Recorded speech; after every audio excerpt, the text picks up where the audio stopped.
What if the alien fleet that came to end us had no idea what we had been building for 60 years?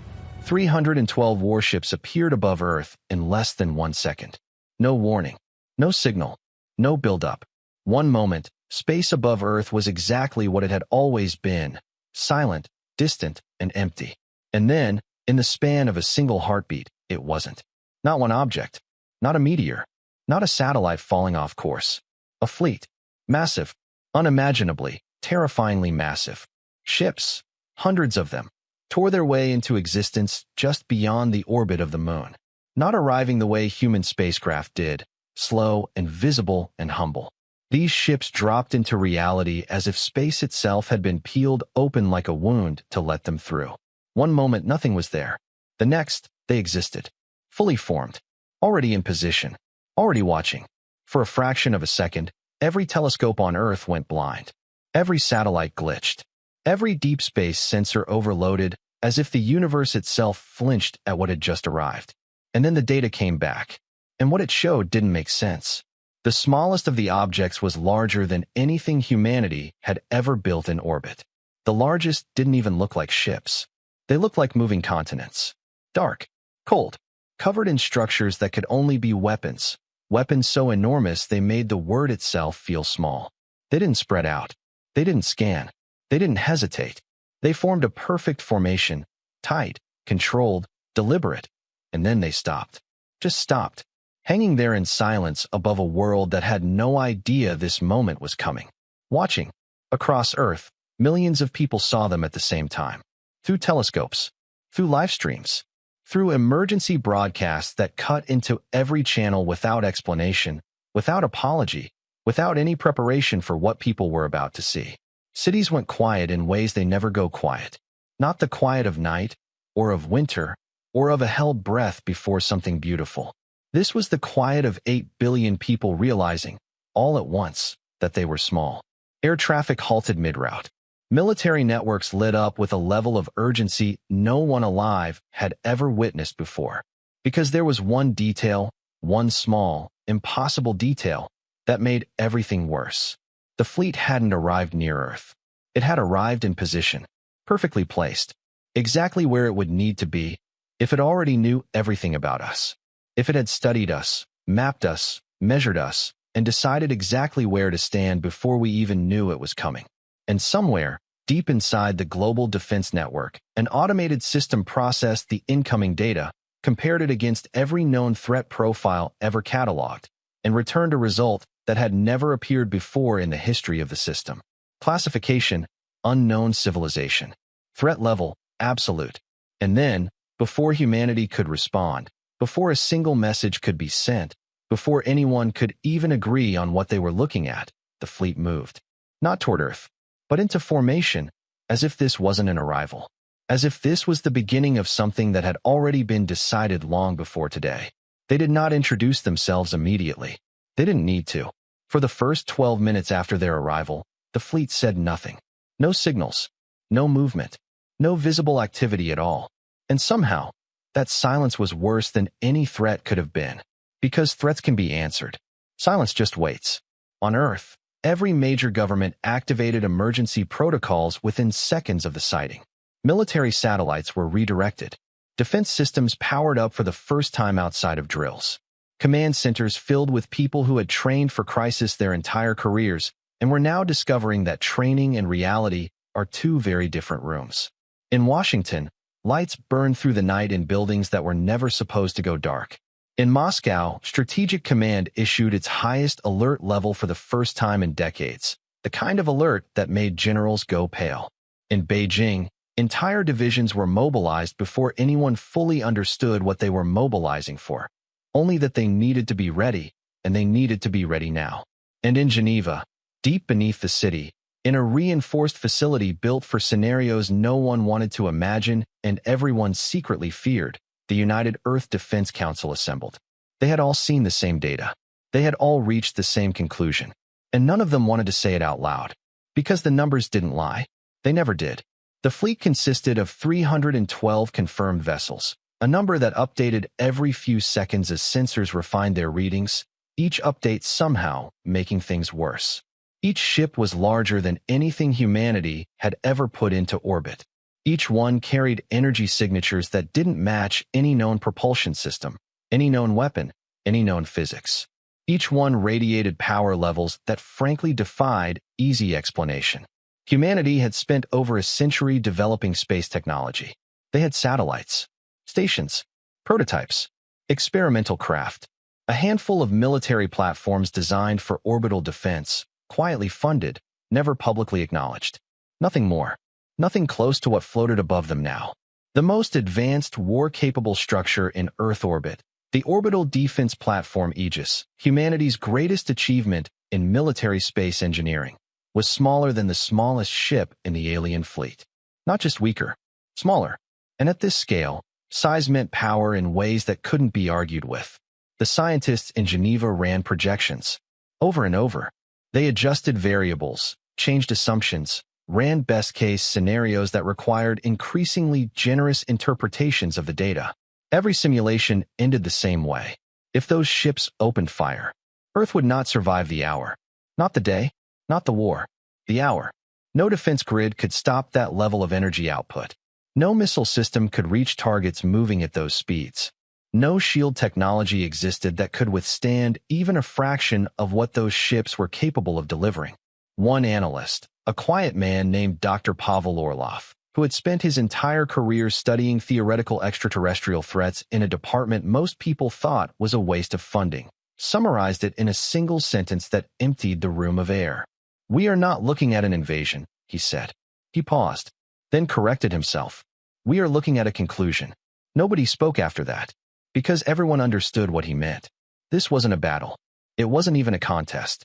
It was the end of a question humanity had been asking for thousands of years. Asking in radio waves and telescopes and hopeful mathematics and late nights looking up at stars and wondering, are we alone? The answer had arrived. With 312 warships. 12 minutes and 42 seconds after first contact, the silence ended. Every communication system on Earth activated at once. Not gradually, not selectively, all at once, as if something had simply decided the time for waiting was over. Phones lit up. Screens flickered. Broadcast signals were overridden globally. Every language, every network, every device capable of receiving a signal received the same message at the same moment. It wasn't scrambled. It wasn't distorted. It was perfectly, terrifyingly clear, as if it had been designed specifically to be understood by the creatures it was meant to end. A voice spoke, calm, measured, completely without emotion, the kind of voice that doesn't need emotion because it has never had cause to be afraid. People of Earth. Across the planet, billions of people froze, standing in kitchens, sitting in offices, kneeling in places of worship, all of them listening. You have been observed.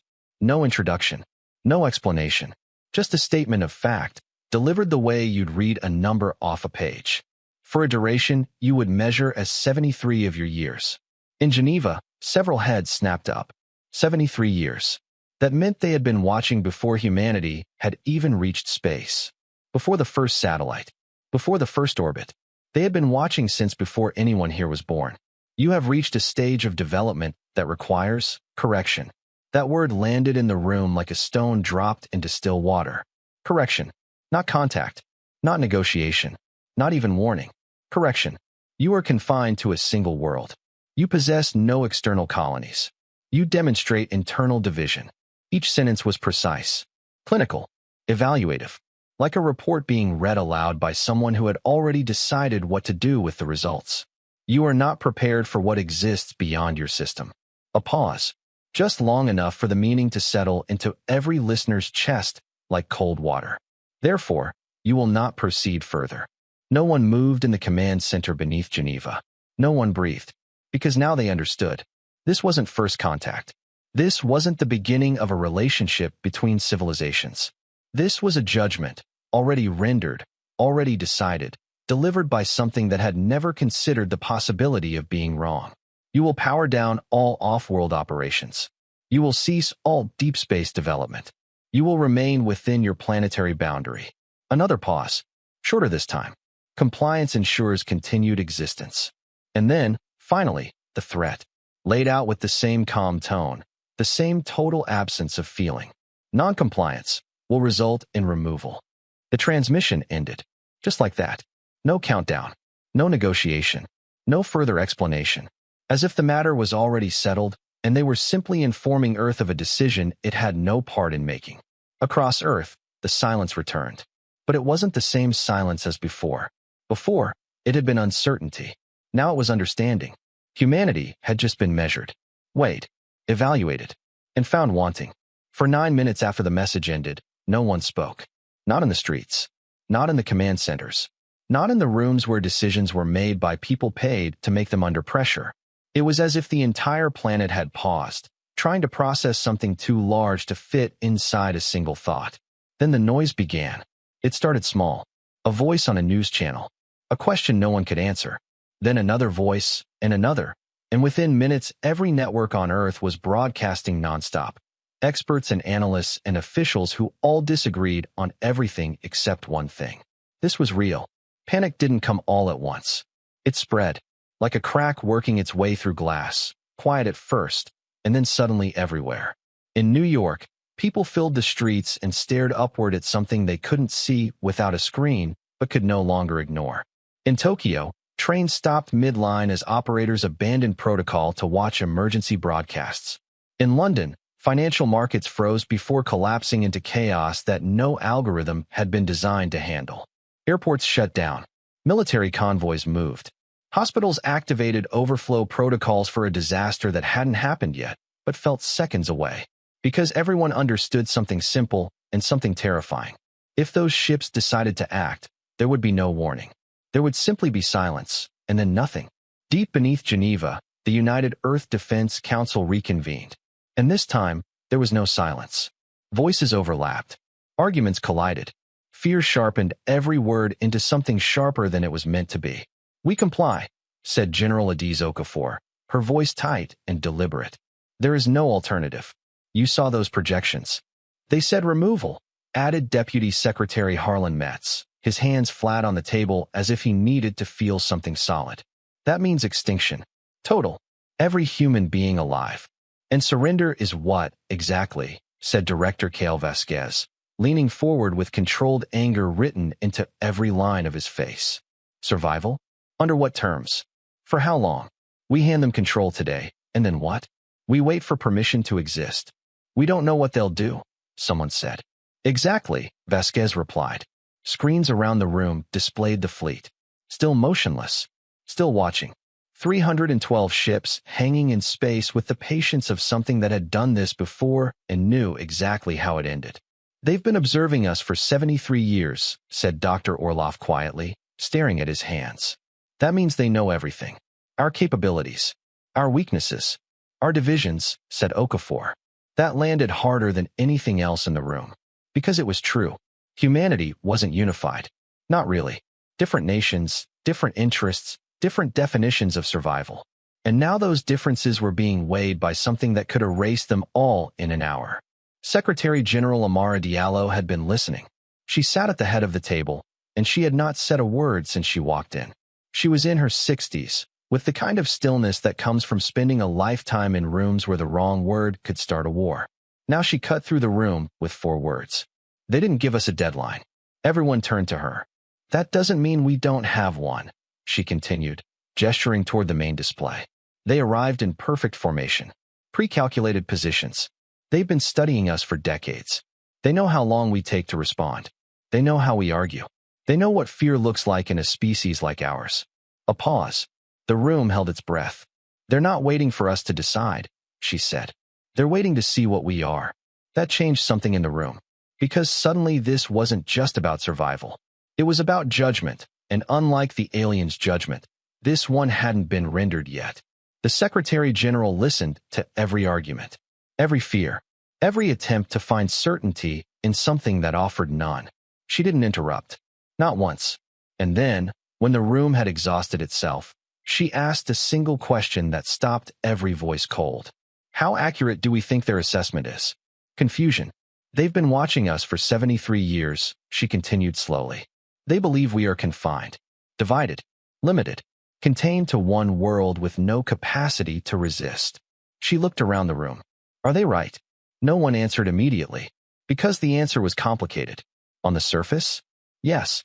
Humanity looked exactly like what the message described. One planet, no colonies, constant internal conflict, a civilization that could barely agree on what to have for breakfast, let alone how to respond to 312 warships. But that wasn't the whole picture. It had never been the whole picture. Director Marcus Chun of Strategic Intelligence cleared his throat from the far end of the table. He was a man who chose his words carefully under normal circumstances. Right now, every word felt like it might change the world. "They're right about what we show," he said. The room stilled. "Show," someone repeated. He nodded once. "They've been watching our visible infrastructure, our public programs, our official capabilities, the things we built where anyone with a telescope could see them." He paused. "They've been watching what we let them see." The silence that followed was different. Not fear. Something else. Something that hadn't been in the room a moment ago. Something that felt, unexpectedly, like the first breath of hope. "They believe we are contained," the Secretary General said slowly. "They believe we are predictable." She looked at Chun. "They believe we are finished." Another pause. Longer this time. "Show me what they missed." Director Chun didn't announce what he was doing. He didn't prepare anyone for what was coming. He simply reached forward and unlocked a file, one that had existed for decades beneath so many layers of classification that most of the people in that room had never seen it, had never been cleared to see it, had spent their entire careers in this building without knowing it existed. The main screen flickered. For a second it went dark. Then new data appeared. Not simulations. Not projections. Real footage. The angle was wrong for Earth-based observation. Too clean. Too stable. Too precise. A scientist whispered it before anyone else could. "This isn't from Earth." No, it wasn't. The feed was coming from the far side of the moon. For most of human history, the far side of the moon had been exactly that. Out of sight, out of reach, the one face a tidally locked world never showed. Even in the age of satellites and constant surveillance and photographs of every inch of the solar system, it remained one of the few places in near-Earth space where direct observation was limited. That had been useful. Deliberately, carefully, precisely useful. The image sharpened, and the room changed. Because the surface of the moon wasn't empty. It hadn't been for a very long time. Structures stretched across the lunar horizon. Not one structure. Not a research outpost. Not a modest base with a flag and a few labs and hopeful scientists measuring moon dust. An industrial complex. Massive and layered and alive with movement in the dim light of space.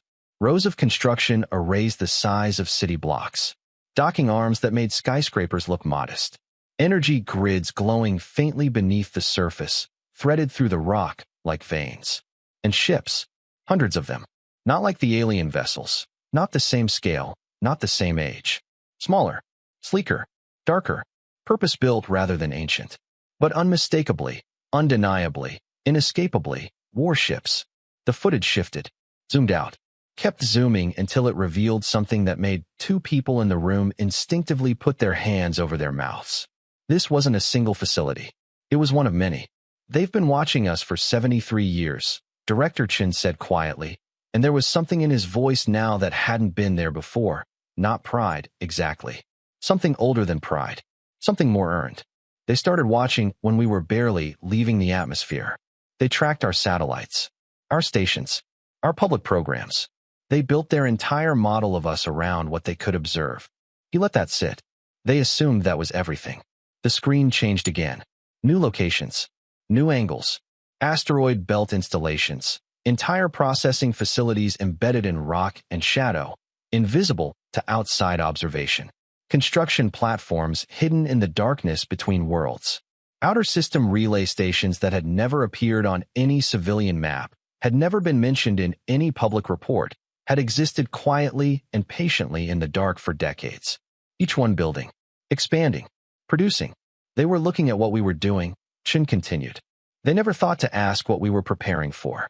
The Secretary General stood slowly.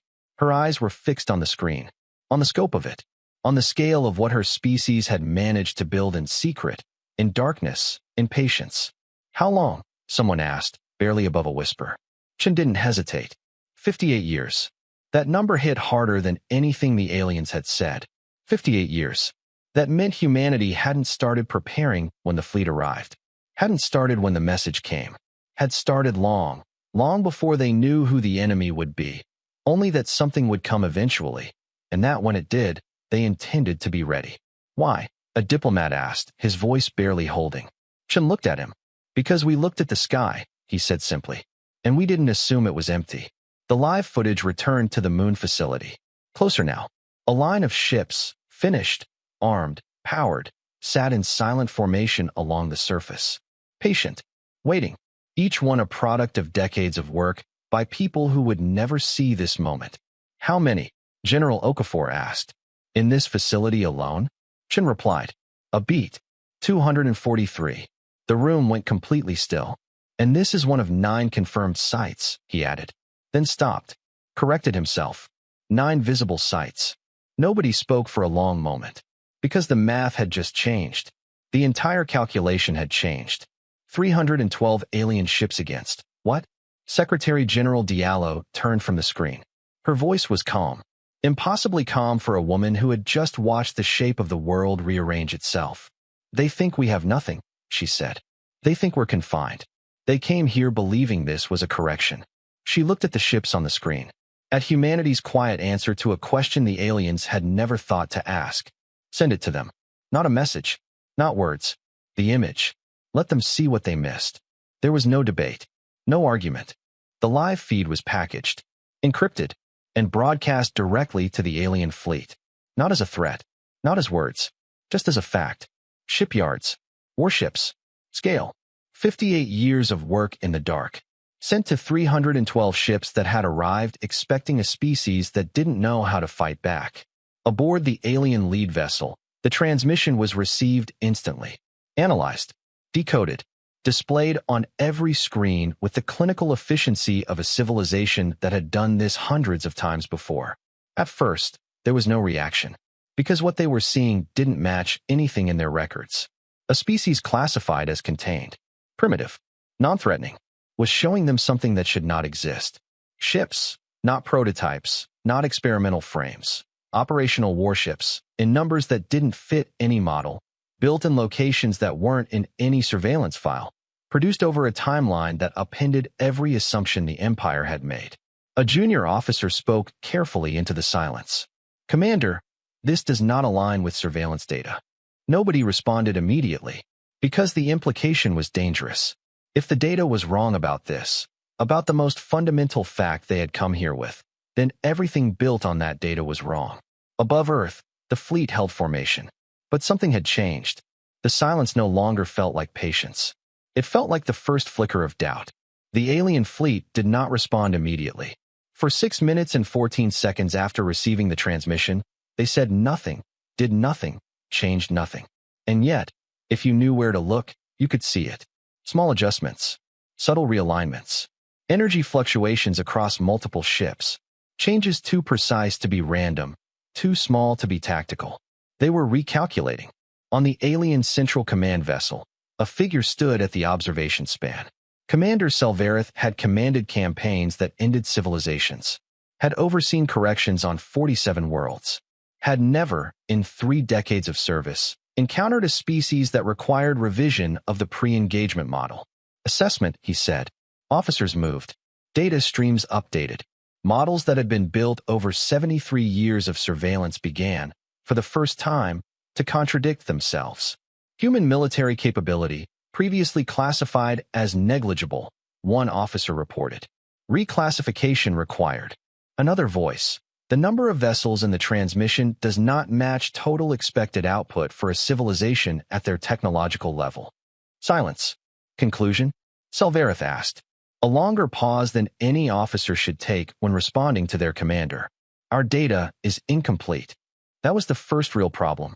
Because for a civilization that had mapped thousands of species and ended hundreds of threats before they became threats, incomplete data wasn't just an operational failure.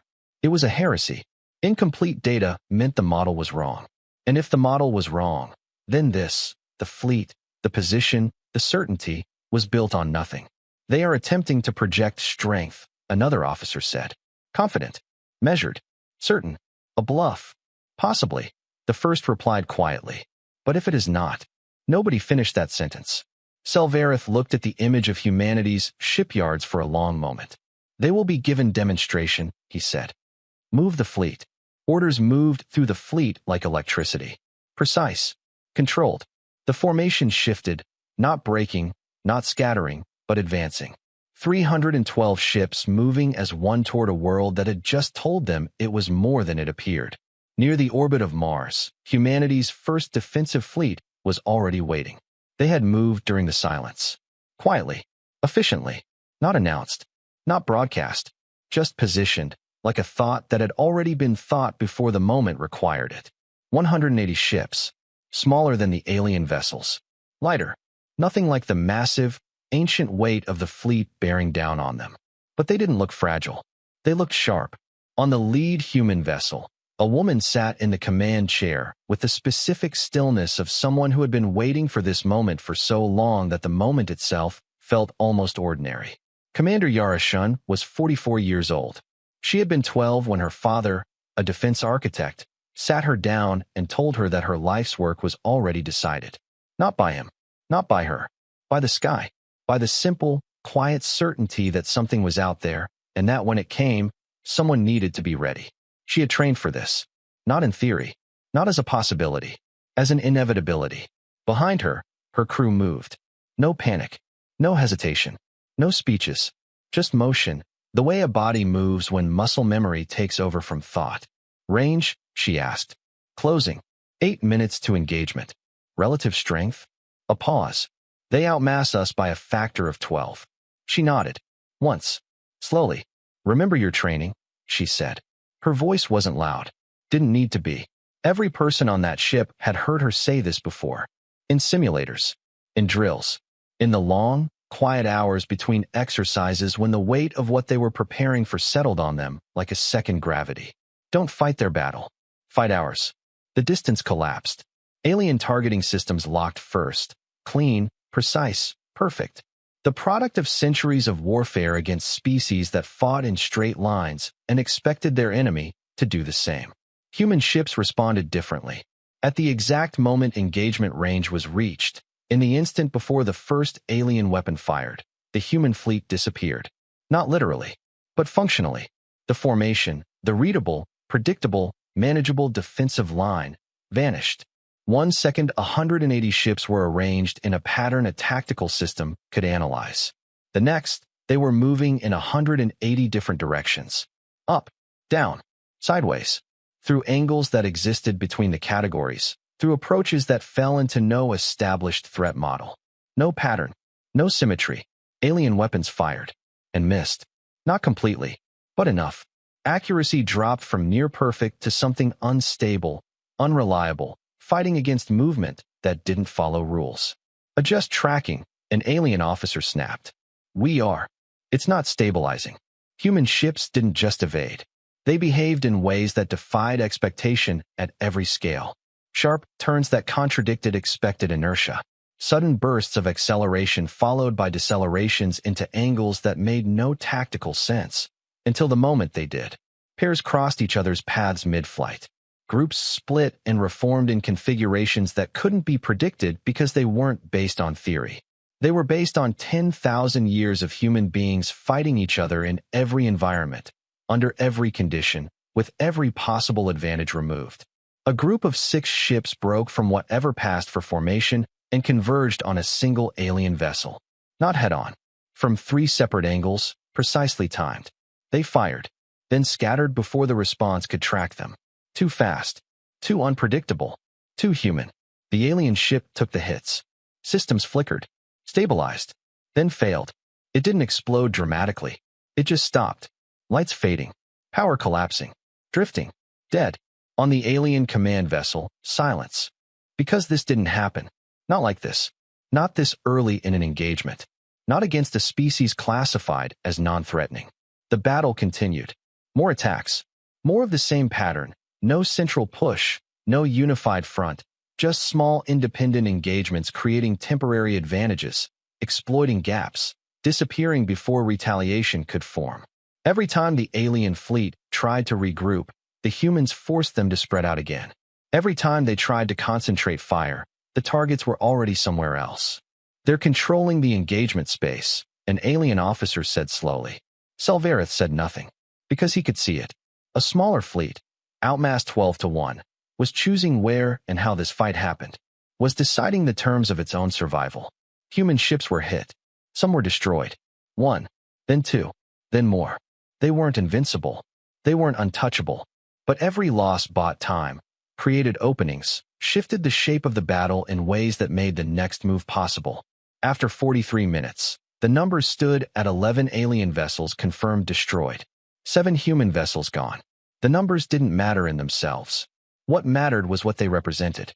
For the first time in the history of the Empire's expansion, a species classified as non-threatening had engaged a correction fleet and come out ahead, had not just survived, but shaped the fight. And for the first time, there was doubt on the command vessel. Real doubt. The kind that doesn't ask whether you'll win. The kind that asks whether you understood the situation at all. But the alien commander was not a creature of doubt. He was a creature of results. And adaptive response, Selvareth said. Reform into strike configuration. His officers hesitated. Strike configuration was not used for engagements like this. It was used to end them, to apply overwhelming force with total disregard for the cost, to convert a battle into a conclusion through sheer, undeniable weight. Orders spread through the fleet instantly. The scattered formations tightened. Ships repositioned. The alien fleet changed shape, not defensive anymore. Not reactive. Offensive. In the way that something vast and ancient is offensive when it finally stops being patient. When they fired again, it was different. Focused. Multiple ships locking onto single targets. Overwhelming force applied in precise windows. Human ships that had survived dozens of near misses were suddenly caught. Hit. Destroyed. 3 ships gone in under a minute. Then 5 more. On the human flagship, Yara watched the shift happen in real time. They've adapted, her tactical officer said. No, Yara replied quietly. They've stopped adapting. They're not trying to understand us anymore. They're simplifying the fight. They're going to brute force it. And brute force worked. Not elegantly. Not efficiently. But it worked. Because no matter how unpredictable human movement was, raw power still mattered. And the alien fleet had more of it than any force humanity had ever faced. The battlefield began to shift. Slowly. Then faster. Human ships were still landing hits. Still creating openings. But the cost was rising with every passing minute. Every maneuver came with a higher risk. Every attack had a higher price. They're compressing us, a systems officer said. They were. The wide, chaotic battlefield was shrinking, not by accident, but by design. The alien fleet wasn't trying to win the engagement anymore. It was trying to push humanity's ships back toward Earth. They don't need to win this fight, Yara said. They just need to push us back toward Earth. And then, she didn't finish. She didn't need to, because the sensors had already found it. One of the largest alien vessels, positioned at the rear of the fleet, the kind of ship that didn't move unless it was ready to end something, had begun to power a system that wasn't a weapon for ships. The energy buildup exceeded every standard threshold. It exceeded the next threshold after that. And the next. Confirmed target vector, Yara said, her voice flat and careful. Tracking, adjusting. A pause that lasted exactly long enough to feel like a held breath. Earth. It wasn't aimed at the fleet. It wasn't responding to the battle. It was a message delivered in the language of annihilation, comply, or watch your world die. Yara looked at the tactical display for exactly 3 seconds. 3 seconds where she held everything. The weight of what she was about to ask, the names behind the ships she was about to send, the knowledge that some of them would not come back. Then she opened a channel to every ship in the fleet. Phase 2, she said. All volunteers. Go. She had not asked for volunteers. She hadn't needed to. Every crew on every ship in the strike group had been chosen years ago, had trained for this specific moment, had known when they took the assignment that one day she might say these words. 30 ships broke away from the main fleet. Clean. Fast. Focused. Their course locked on the weapon, not on the fleet, not on any tactical objective. On the alien command vessel, weapons redirected instantly. Tracking systems locked. The sky filled with fire. Some ships didn't make it. Call sign Ardent, gone. Call sign Meridian, silent. Others. The list would grow before this was over. But the rest kept going. Straight through the fire. Straight towards something that could end the world. On the alien command vessel, an officer spoke quietly. "Commander, they are not retreating." Selvarith watched the trajectory. Watched the ships accelerate through fire rather than away from it. "They are not trying to survive," he said softly. "No," another officer replied. "They are trying to reach something. And they are willing to pay the price," Selvarith finished. For the first time in 47 corrections, the commander of the Imperial fleet felt something unfamiliar. The remaining ships of the strike group came in from multiple vectors simultaneously, above, below, across angles the alien defense grid hadn't fully recalibrated for. They didn't slow. They fired at point-blank range. The first volley struck the outer armor. The ship held. Of course it did. The second volley hit different angles, different timing, not targeting armor, but systems. Energy conduits, shield nodes, thermal vents. The places where power moved, not where it was stored. The third volley came before the second had finished dispersing. And then something changed. On every display, the massive vessel flickered. Just for a second. Just long enough for every officer on both sides of the battle to see it happen. "They're not trying to overpower it," an alien officer said slowly, disbelieving. "They're unraveling it." Because that's exactly what it was. Not brute force. Precision. Each strike calculated. Each hit part of a sequence that had been designed years ago in a room somewhere on Earth by people who had studied alien engineering from a distance and asked the question no one was supposed to ask. How do you kill something bigger than you? Not by being stronger, by knowing where the seams are. The fourth volley landed while the weapon systems were still cycling. A fraction of a second delay. That was all it took. Something inside the vessel failed. Then something else. The energy signature spiked wildly, unstably, like a held breath that had been held too long. Containment failure. Someone whispered on the alien bridge. "Pull it back." The ship didn't explode like a weapon. It collapsed like a star. A sudden, violent release of energy contained for too long, let go all at once. Light flooded the battlefield, blinding, white, absolute. Every sensor washed out. Every display went white. Every ship, human and alien, was reduced to a shadow against something too bright to look at. Then darkness. Silence. Empty space where the weapon had been. Of the 30 ships that had made the run, 19 were gone. No signals. No escape pods. Just absence. On the human flagship, no one cheered. No one spoke. Yara looked at the tactical display. At the empty space where the weapon had been.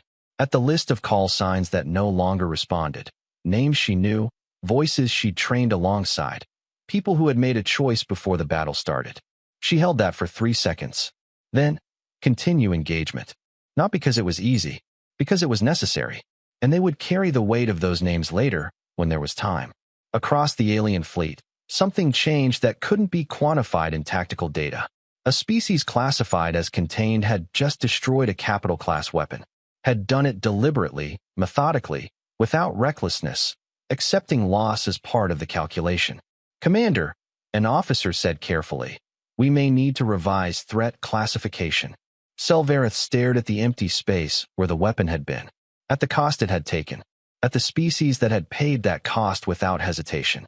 "Revise all classifications," he said.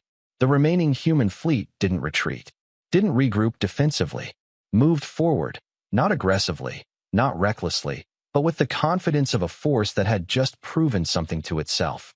The battle continued. Ships hit on both sides. Losses accumulating. The alien fleet adapting again, trying to stabilize, trying to reassert the overwhelming advantage that the math still said they had. But math had been failing them all day. And then, just as both sides prepared for what came next, just as the battlefield reached a new and terrible balance, it happened. Far beyond the battlefield. Past Mars. Past the outer planets. Past anything any sensor had been focused on during the hours of this fight. Space opened. Not in one place. Everywhere. Human sensors picked up the faster-than-light signatures first. Then alien sensors. Then every ship on both sides of the engagement simultaneously. Multiple FTL exits detected. A pause. Correction, hundreds. Where, someone asked. All vectors. Above the plane. Below it. From the outer dark. From deep space. From directions no fleet should be able to approach from simultaneously. From positions that implied coordination, implied planning. implied that someone had placed ships in those positions days or weeks ago and told them to wait. Lights appeared across the system. 1, 10, 50, hundreds, then more. Ships dropping into existence not in formation but in waves, surrounding, closing, filling the space around the alien fleet like a hand closing around something it intends to hold. The count stabilized. Updated. Stabilized again. 3,200 vessels. Then 4,800, as Allied ship signals appeared alongside humanity's own. Dozens. Then hundreds. Ships of different design, different origin, different civilizations that had been watching the Empire from a distance and waiting for a moment exactly like this one. On the alien command vessel, no one spoke. Because suddenly everything made sense. The hidden facilities. The incomplete surveillance data. The unpredictable tactics. The willingness to take losses without breaking. The way every engagement had been shaped around buying time rather than winning outright. This wasn't humanity's defense. This was a trap. And 312 ships had walked directly into it. The alien fleet, every vessel that had arrived with absolute certainty this morning, was surrounded. Not partially. Not developing. Completely.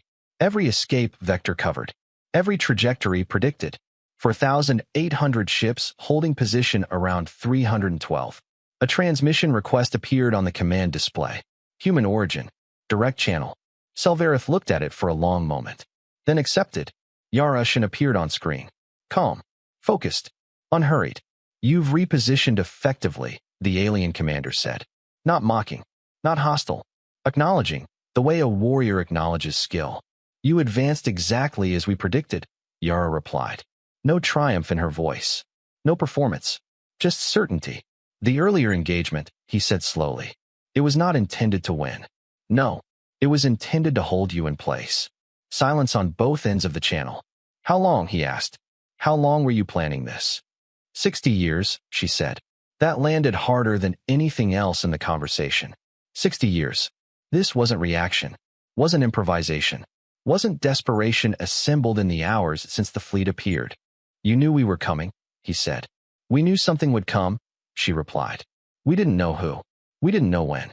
We just knew that the universe is too large to be empty and too indifferent to be kind. A pause. So we decided we wouldn't be surprised. The alien commander looked at the tactical display. 4,800 ships. Positioned. Controlled. I will not surrender without a fight, he said. I know, Yara replied. The channel closed. What followed was not balanced. Was not uncertain. Was not a contest between equals fighting for the same outcome. It was systematic.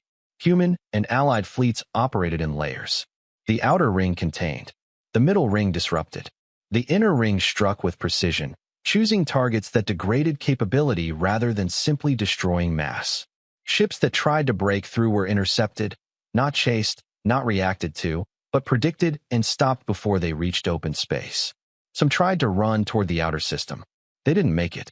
Groups formed defensive clusters, tried to rebuild structure, tried to turn the surrounding fleet into something they could push against. It didn't matter, because every formation was already understood. Every maneuver had been modeled. Every response had been prepared for by people who had spent 60 years thinking about this exact situation in every possible variation. One by one, then in groups, then in waves, the alien ships fell. Not dramatically, not with fire and spectacle, with the quiet inevitability of something that had been decided long before today. On the command vessel, Selvarith stood in the center of his bridge as systems failed around him. Shields collapsed. Weapons went offline. Boarding alerts triggered on decks throughout the ship. He did not resist, did not flee. He watched.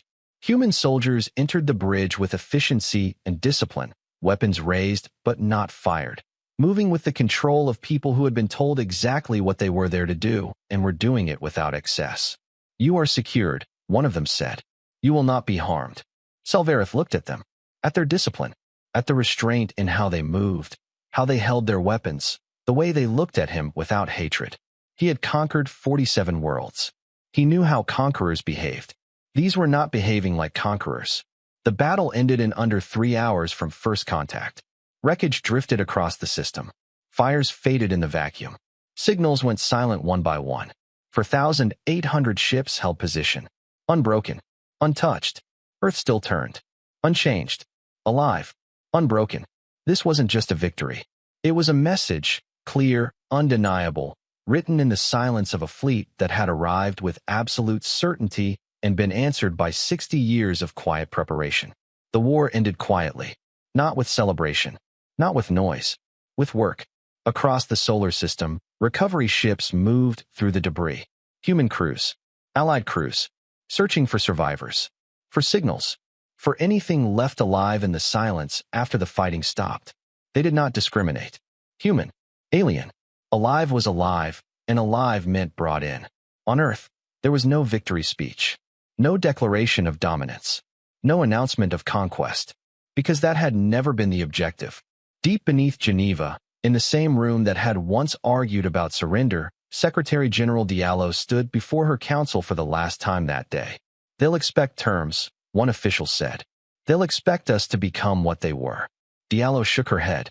We didn't build all of this, she said. And she gestured not at the ships, not at the tactical displays, but at the room itself, at the people in it, at 60 years of patience and preparation and choice, to become another empire. The transmission that followed was not a demand, not a warning. It was simple, clear, deliberate. We will not kneel, but we will not make you kneel either. The species you have taken, the worlds you have controlled, and the civilizations you have corrected will be free. We are willing to talk.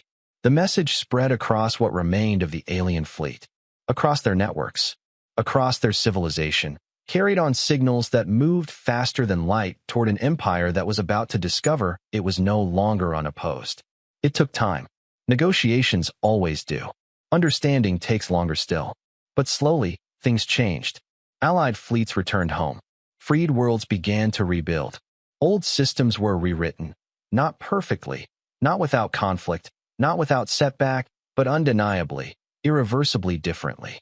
On the edge of the solar system, Commander Yarashin stood at the observation deck of her ship and looked out at the stars. The same stars she had trained under, fought under, survived under. The same stars her father had pointed to when she was 12 years old and told her that her life's work had already been decided. Behind her, life continued. Orders and repairs and voices and the ordinary sounds of a ship doing what ships do when the fighting is over. Her console chimed. Priority signal. Deep range origin. She opened it. Read it once. Then again. The message was short because the distance was too great for anything else. Unidentified structures detected. Estimated age, over 40,000 years. Origin, beyond known space. Observation signals confirmed. Yara stood very still for a moment. 40,000 years. Older than the alien empire. Older than any civilization humanity had encountered. Old enough to have been watching when humanity's ancestors were still learning to make fire.